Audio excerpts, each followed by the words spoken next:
Mr. Johnson, we're now going to continue with the examination by examination of your neck. There are two parts of the examination of the neck with the patient in the seated position. The first is examination of the trachea, the position of the trachea. The second is the anterior and then posterior approach to thyroid evaluation.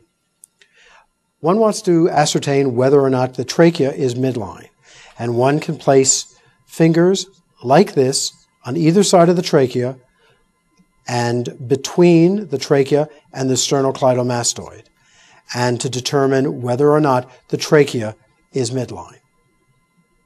The examination of the thyroid consists of an anterior approach as well as a posterior approach. The anterior approach is performed by taking your hand and moving the trachea to one side, thereby mounding the thyroid tissue on the other side. Remember that here's the larynx right here, that the thyroid tissue is in this area. And it's usually very soft and very small and quite difficult to evaluate. By mounding the tissue, you may be able to evaluate the thyroid gland better. So, chin down a little bit, Mr. Johnson.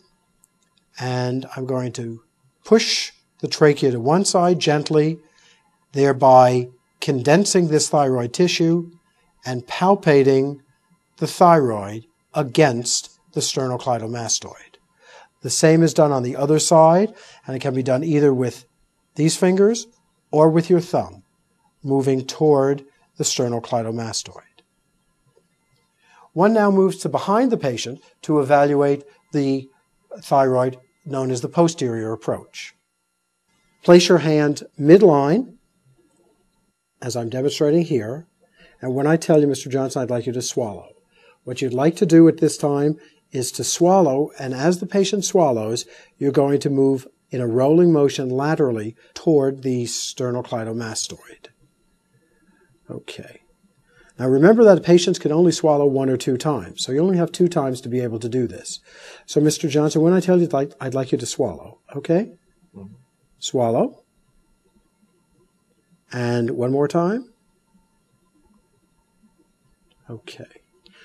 Would you mind, Mr. Johnson, just opening your robe a little bit off your shoulders? We're now going to evaluate supraclavicular lymph nodes. And from this position,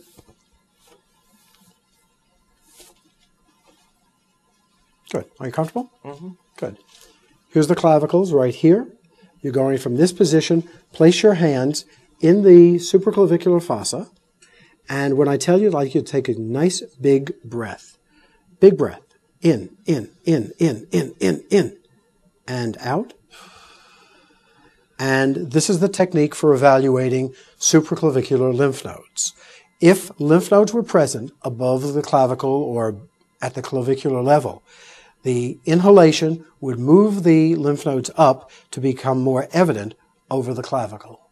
Of course, one of the important rules in physical examination is always keep your fingernails short, because especially on this examination, what you're doing is evaluating the supraclavicular fossa with the pads of your fingers, not jabbing the nails in, which could obviously be uncomfortable. Okay, we're now going to proceed with examination of the back. What I'd like you to do, Mr. Johnson, is to turn around this way so that we can evaluate your back.